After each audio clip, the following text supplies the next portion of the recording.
Well, Christine Stavropoulos is the Vice President of the Athenian Association of Australia. She joins me now. Christine, welcome.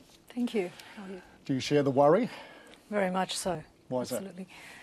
Because it's going to get a lot harder before it gets better. So the people of Greece have a huge battle on their hands. And yesterday they spoke, they voiced, exercised their democracy. So the next step now is going to be a slow process. Let's bring back in Patricia, because I believe you have to dash off to another show in a moment. Pat, why you're leaving us, I don't know, but anyway, we'll have to let you go. Got a little radio program to present, but yes. You sure you don't want to stay on telly? Well, you know, I could do both at the same time, maybe. Good on you. Well, as we heard, the Greek Finance Minister, a Greek-Australian himself, Yanis Varoufakis, has had to resign, saying that the Eurogroup, or some of the Eurogroup, don't want to play with him anymore. And he says he wears the creditors' loathing with pride, but this does not augur well for Greece or its relationship with Europe, does it? No.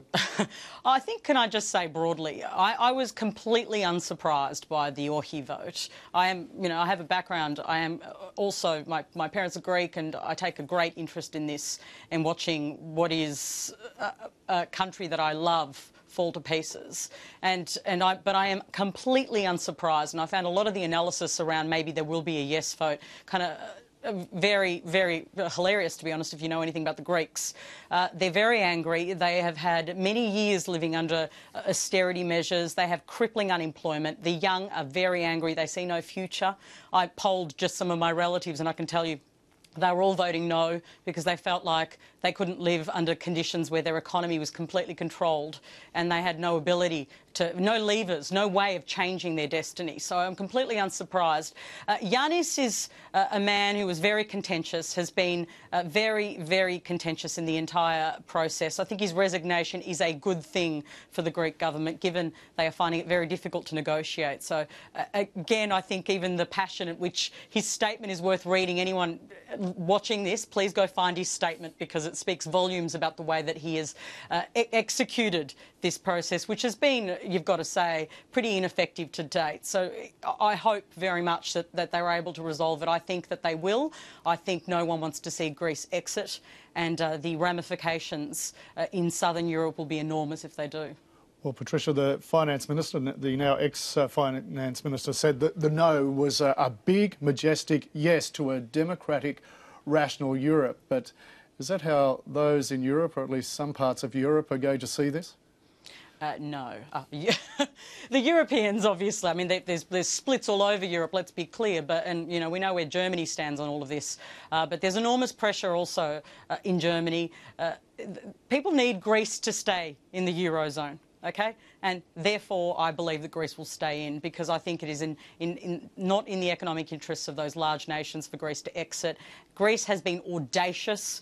I'm not surprised that the Greek people have taken this step, given they have their banks, so they can't even withdraw more than 60 euros a day. I mean, they're under so many restrictions, and yet they took this gamble, and that speaks volumes about how they're feeling about the way their country is heading. Patricia Kavelis, we better let you go and do that radio show. Thanks for your time here on The Drum. Christine Stavropoulos, are the Greek people embracing national pride and sovereignty? Because we've heard a lot of that over the past few days. Or are they turning their back on Europe? They're not turning their back on Europe. They want to be part of the European Union. What they've turned their back on is, as Patricia said, being stood on and being dictated to, and they can't suffer that austerity any further. Instead of looking at how to meet the Eurozone leaders halfway, they were not yielding at all on those measures. So what they're wanting, what they were expecting, were the pension cuts, people suffering to repay a loan which they weren't responsible for to some of the richest financiers in the world and the banks.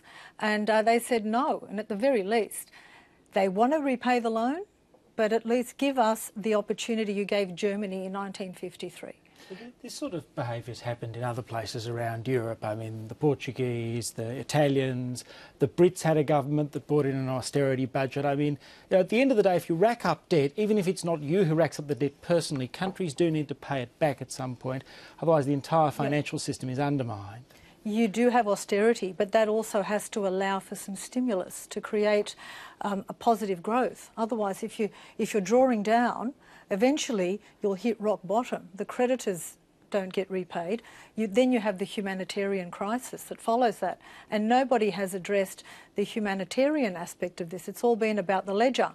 But, I mean, these same problems occurred in Portugal, they occurred in Spain and so on. You know, public servants lose their jobs in Ireland. I mean, Ireland's turned around, Britain's turned around. I'm not sure that we can entirely just forgive Greece its debt in this regard. But, and Julian, the debt after World War II, I mean, that debt forgiveness that happened when Greece forgave some of Germany's debt after World War II, that also came with conditions. I mean, debt forgiveness always comes with some conditions. But I think, you know, you're right, a lot of economists these days are saying that the austerity measures of the recent years in Greece were too harsh. They have shrunk the economy. They've made it very difficult for growth to occur. However, you know, there are other economists, you know, Fabrizio Carmignani from Griffith University has written for The Conversation saying that if you look at the 10-page document, which is what the Tsipras government was asked to, you know, accept before the referendum, you know, some of the suggestions in there are not actually very austere. They're things like restrict military spending, you know, crack down on corruption. You know, some of those things are actually fairly reasonable. Christine, if the Not, likes not, of... not enough, though, to pay off that debt. And, right, there were conditions to the German forgiveness, but the payback was out of trade surplus from exports. It wasn't from cutting back. What will all of this mean for Greek Australians and the broader Australian community? How will it ripple across half a globe to here? You will be having a lot of people that want to filter into Australia. I think the government, needs to have a paradigm shift where they see people as a resource rather than a burden. Having said that, though, I wouldn't like to see a mass exodus of Greece. I'd like people to be able to remain to rebuild the country and have some foreign aid directed to Greece to help it rebuild itself, because it was a monumental historical moment to say, ohi, we've done it before, we did it again, and we've risen like the phoenix from the ashes, and the spirit of the Greek people is undying. It will be hard. They do need to repay that debt. No one said they won't, but they want a fair go so we don't have a country that's just totally decimated.